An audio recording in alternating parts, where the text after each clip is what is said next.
Today I'm going to show you just how simple it is to carry out pilot maintenance on the AVK pressure reducing control valve.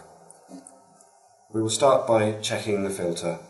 We only need a spanner on the flat edges of the filter housing here.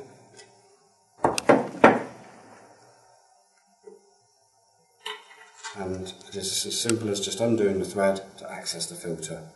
The next step is to ensure that the filter is clean.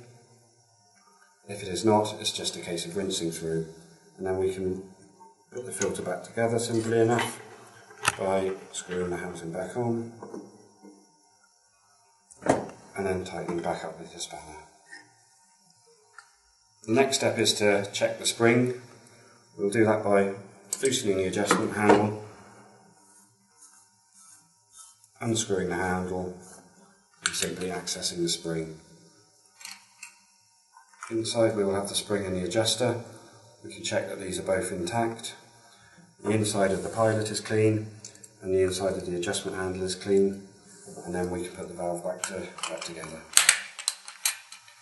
And then the handle simply screws back onto the pilot.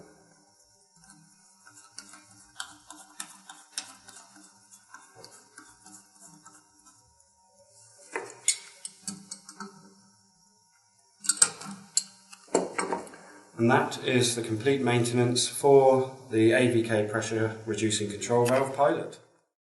It is important to ensure that there is no air in the control valve chamber when commissioning and after maintenance.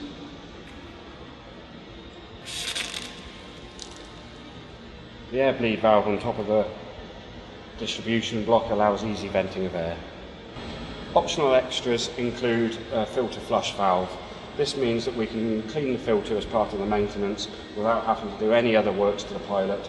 It's very easy. You simply open the valve and close the valve, and because water is passing through, we know that the filter is not blocked.